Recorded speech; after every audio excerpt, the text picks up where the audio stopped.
Hello friends, नमस्ते। कैसे हैं आप सब? स्वागत है आप सभी का मेरी YouTube channel world of success में। टेस्ट देना बहुत इम्पोर्टेंट है, इसलिए आप लोग टेस्ट ज़रूर दें। टेस्ट देने से हमें पता चलता है कि हमारा लेवल क्या है, हम पढ़ाई कैसे कर रहे हैं, हमारा पढ़ाई कितना वर्क कर रहा है। इसलिए टेस्ट ज़रूर दें। टेस्ट देने के बाद अपना मार्क्स हमें ज़रूर कमेंट बॉक्स पर बताएं, और जिसका मार्क्स सबसे हाईएस्ट होगा मैं उसका नाम अपने अगले वीडियो में बताऊंगी। तो हम टेस्ट स्टार्ट करते हैं।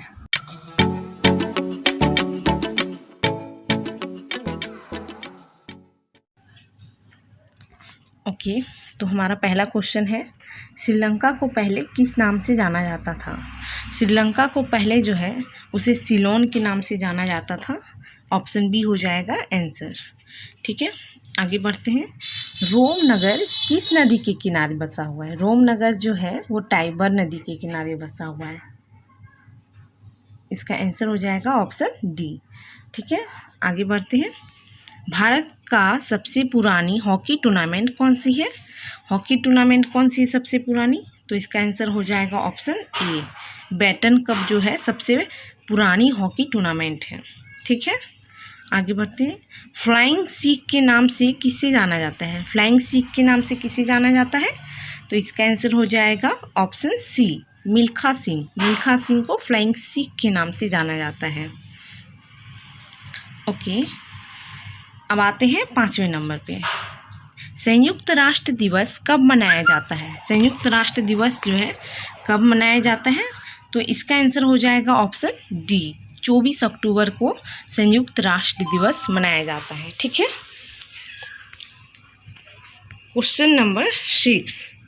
देश के प्रथम उपराष्ट्रपति सर्वपल्ली राधाकृष्णन का जन्म दिवस किस रूप में मनाया जाता है? सर्वपल्ली राधाकृष्णन का जन्म दिवस जो है किस रूप में मनाया जाता है?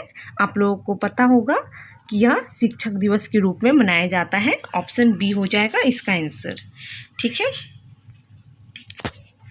शिक्षक दिवस के रूप में मनाया जाता है। अब आते हैं 7वें नंबर पे। जयदेव द्वारा लिखित ग्रंथ निम्नलिखित में से कौन है?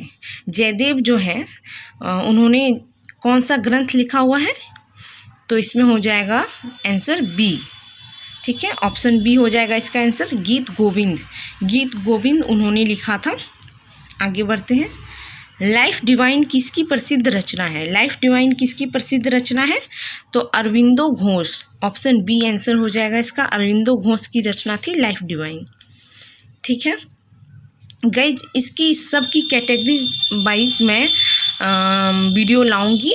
फ़िलहाल के लिए हम इसी टेस्ट से काम चलाते हैं। इसमें सारे मिक्स हैं, सारे जो टॉप क्वेश्चंस हैं इनमें हैं। ठीक है, अब आगे बढ़ते हैं। धन्वंतरी पुरस्कार किस क्षेत्र में प्रदान किया जाता है? धन्वंतरी पुरस्कार किस क्षेत्र में प्रदान किया जाता है? तो इसका आंसर हो जाएगा ऑप्शन बी, चिकित्सा के क्षेत्र में धन्वंतरी पुरस्कार दिया जाता है। आगे बढ़ते हैं। नोबेल पुरस्कार किसकी स्मृति में दिए जाते हैं? नोबेल पुरस्कार जो है वो अल्फ्रेड नोबेल की स्मृति में दिए जाते हैं। ओके, आगे। अंतारा निम्नलिखित में से किस देश की एक प्रमुख न्यूज़ एजेंसी है? अंतारा जो है किस देश की प्रमुख न्यूज़ एजेंसी है? तो इसका आंसर हो जाएगा ऑप्शन डी, इंडोनेशिया की मुख्य जो है न्यूज़ एजेंसी है। ठीक है, पिछले भी टेस्ट में न्यूज़ एजेंसी के बारे में क्वेश्चन था, इसलिए और बहुत सारे एग्ज़ाम में न्यूज़ एजेंसी का से जुड़ा क्वेश्चन रहते हैं, तो मैं इसका भी टॉपिक वाइज टेस्ट बनाऊंगी। ओके, आगे बढ़ते हैं। किस देश का प्राचीन नाम पर्सिया है? किस देश का प्राचीन नाम पर्सिया है? तो इसका आंसर हो जाएगा ऑप्शन ए, ईरान का प्राचीन नाम पर्सिया है। आगे बढ़ते हैं। संयुक्त राष्ट्र संघ के प्रथम महासचिव कौन थे? संयुक्त राष्ट्र संघ जो है उनके प्रथम महासचिव कौन थे? त्रिवेली। ऑप्शन सी हो जाएगा आंसर, त्रिवेली। ठीक है, आगे बढ़ते हैं। अब अंतर्राष्ट्रीय न्यायालय में किस भारतीय ने न्यायाधीश पद का सुशोभित किया? किसने किया था? इसका आंसर हो जाएगा option A, doctor Nagendra Singh ने। डॉक्टर नगेंद्र सिंह जो थे उन्होंने ही अंतर्राष्ट्रीय न्यायालय में न्यायाधीश पद का सुशोभित किया था। ओके, आगे बढ़ते हैं अब। ओके, आप लोग टेस्ट प्लीज़ दीजिएगा और कमेंट बॉक्स पर अपने मार्क्स ज़रूर बताइएगा। मार्क्स से ही पता चलते हैं कि हम लोग कितना पढ़ाई कर रहे हैं और कितना नहीं कर रहे हैं। ठीक है, आगे बढ़ते हैं अब। क्वेश्चन नंबर 15, प्रावदा निम्नलिखित में से कहाँ का मुख्य समाचार पत्र है? प्रावदा कहाँ का मुख्य समाचार पत्र है? तो इसका आंसर हो जाएगा ऑप्शन ए, मॉस्को। मॉस्को का जो है मुख्य समाचार पत्र है प्रावदा। मॉस्को कहाँ है? रूस में है। ओके, यूनेस्को का मुख्यालय कहाँ स्थित है? यूनेस्को का मुख्यालय कहाँ पे स्थित है? तो इसका आंसर हो जाएगा ऑप्शन ए, पेरिस में।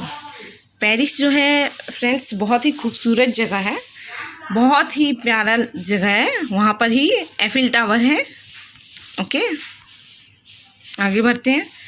निम्नलिखित में से किसे केको का देश उपनाम से जाना जाता है? केको का देश उपनाम से किस देश को जाना जाता है? तो इसका आंसर हो जाएगा ऑप्शन डी, स्कॉटलैंड को। स्कॉटलैंड को केको का देश कहा जाता है। आगे बढ़ते हैं।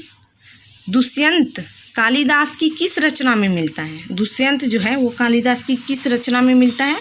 तो इसका आंसर हो जाएगा ऑप्शन डी, अभिज्ञान शकुंतलम में दुष्यंत मिलता है। ठीक है, आगे बढ़ते हैं। एशियाई विकास बैंक का मुख्यालय कहाँ स्थित है? एशियाई विकास बैंक का मुख्यालय कहाँ स्थित है? तो इसका आंसर हो जाएगा ऑप्शन डी, मनीला में। मनीला में एशियाई विकास बैंक का मुख्यालय स्थित है। ठीक है, शांति का प्रतीक है। शांति का प्रतीक क्या है? शांति का प्रतीक है सफ़ेद कबूतर, यानी ऑप्शन सी हो जाएगा इसका आंसर। ठीक है, हजारों झीलों की भूमि के नाम से प्रसिद्ध है। हजारों झीलों की भूमि के नाम से कौन सा देश प्रसिद्ध है? इसका आंसर हो जाएगा ऑप्शन ए, फिनलैंड। फिनलैंड में दोस्तों बहुत सारे झील हैं, बहुत ज़्यादा झील है फिनलैंड में, इसे हजारों झीलों की भूमि भी कहा जाता है।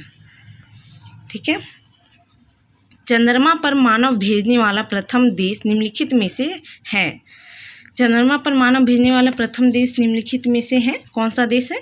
इसका आंसर हो जाएगा ऑप्शन ए, संयुक्त राष्ट्र अमेरिका जो है उन्होंने ही चंद्रमा पर सबसे पहले मानव भेजा था। ठीक है, ओपेक की स्थापना कब हुई थी? ओपेक की स्थापना कब हुई थी?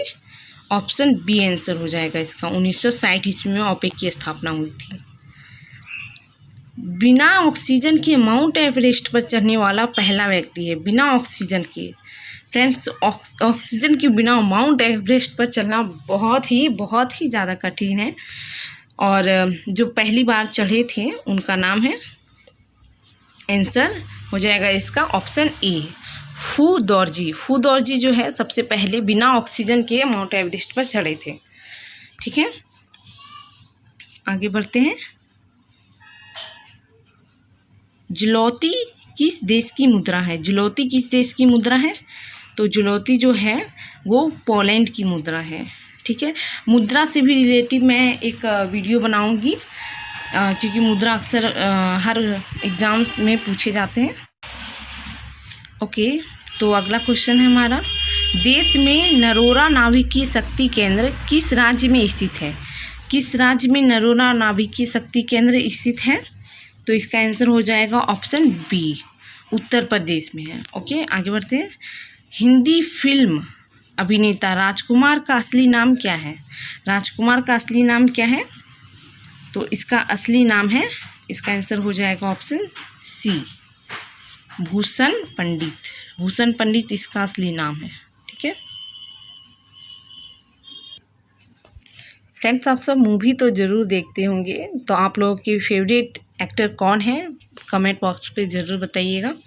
आगे बढ़ते हैं। भारत रत्न से सम्मानित फिल्म जगत के प्रथम व्यक्ति कौन है? भारत रत्न से सम्मानित कौन थे फिल्म जगत के प्रथम व्यक्ति?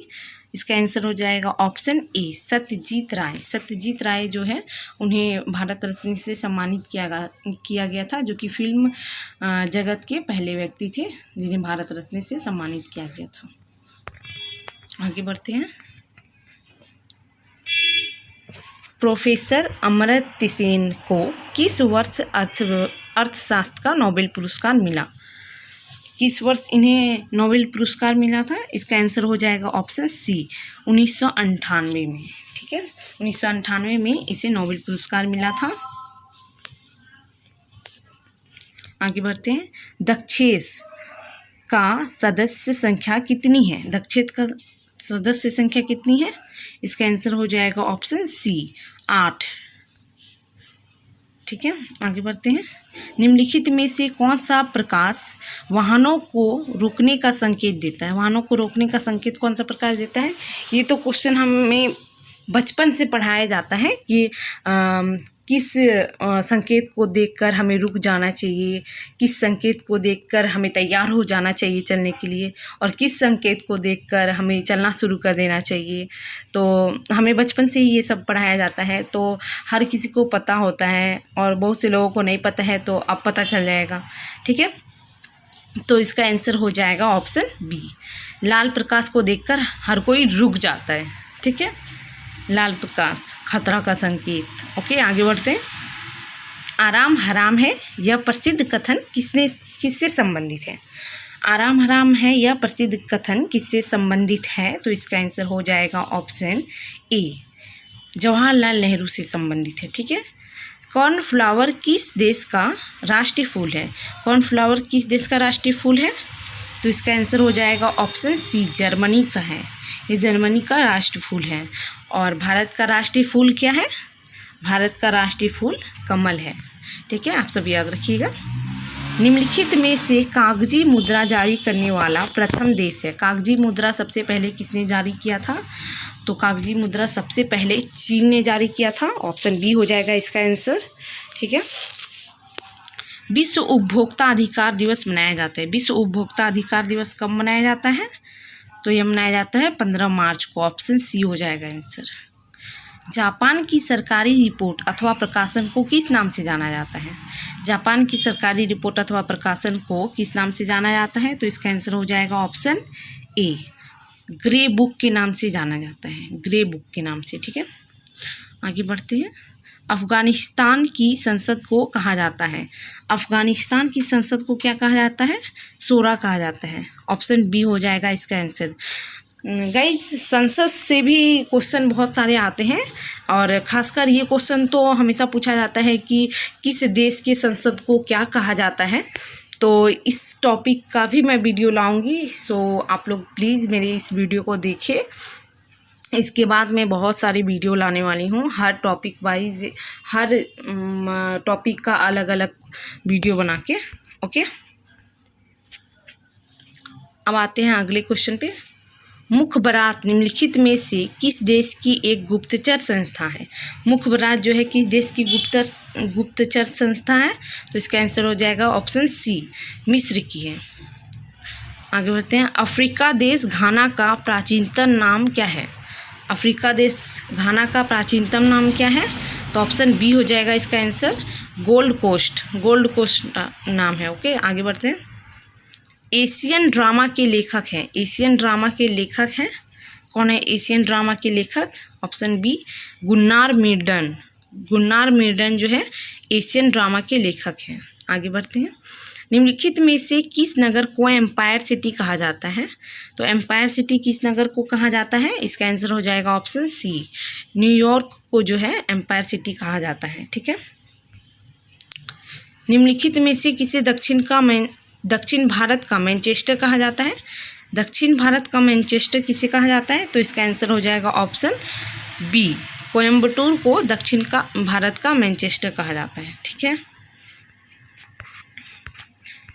फ्रेंड्स, एक बार आप लोग ज़रूर ये बात बता दें कि आप लोग किस किस चीज़ का तैयारी करते हैं, तो उस चीज़ से भी रिलेटिव मैं क्वेश्चंस लाऊंगी। और अगर पढ़ाई से रिलेटिव कोई प्रॉब्लम भी हो तो आप मुझसे पूछ सकते हैं, मैं उसे सॉल्व करने की पूरी कोशिश करूंगी। ठीक है, आगे बढ़ते हैं। ऑप्शन सी, सॉरी, निम्नलिखित में से कौन सा देश एशिया का प्रवेश द्वार कहलाता है? एशिया का प्रवेश द्वार कौन सा देश कहलाता है? तो इसका आंसर हो जाएगा ऑप्शन सी, तुर्की जो है एशिया का प्रवेश द्वार कहलाता है। संसार में सबसे अधिक वर्षा वाला स्थान, संसार में सबसे अधिक वर्षा वाला स्थान कौन सा है? मासीनराम। मासीनराम जो है वो सबसे अधिक वर्षा वाला स्थल है। ठीक है,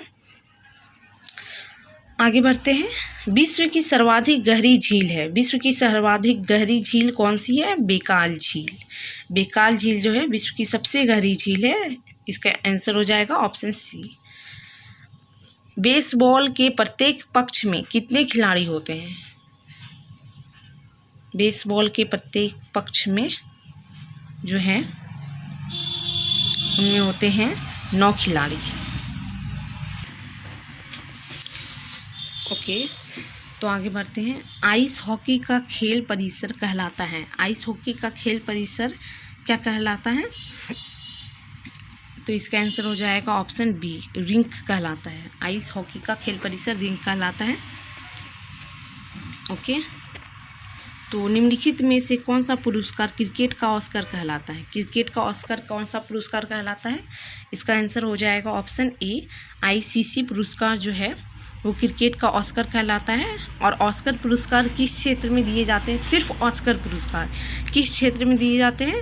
तो वो फिल्म जगत में दिए जाते हैं ऑस्कर पुरस्कार, और ये बहुत बड़ा पुरस्कार होता है। ओके, आगे बढ़ते हैं। पद्मश्री पुरस्कार पाने वाली पहली भारतीय अभिनेत्री कौन थी? पहली भारतीय अभिनेत्री कौन थी? इसका आंसर हो जाएगा ऑप्शन बी, नरगिस दत्त थी, नरगिस दत्त। ठीक है, आगे बढ़ते हैं। भाभा परमाणु अनुसंधान केंद्र कहाँ पर स्थित है? भाभा परमाणु अनुसंधान केंद्र जो है वो ट्राम्बे में स्थित है। ऑप्शन डी हो जाएगा इसका आंसर। ठीक है, अब फ्रेंड्स ये रहा आपका आंसर। मैं इसमें टिक इसलिए नहीं कर रही थी क्योंकि मैं लास्ट में आंसर डालती हूँ। ठीक है, आप सभी टेस्ट ज़रूर दीजिएगा क्योंकि टेस्ट देना बहुत इम्पॉर्टेंट है। जितना पढ़ना इम्पॉर्टेंट है उससे ज़्यादा टेस्ट देना इम्पॉर्टेंट है, क्योंकि आप लोग की जो है टेस्ट देने से लेवल का पता चलता है कि हम कितना पढ़ाई करें कितना नहीं करें। ठीक है, thank you friends for watching this video, thank you so much. और मेरी वीडियो को लाइक सब्सक्राइब ज़रूर कर दें और शेयर करना ना भूलें, और बेल आइकन को तो ज़रूर दबाएं ताकि मेरी नए नए अपडेट वीडियो आप तक पहुंचते रहे। ठीक है, थैंक यू सो मच।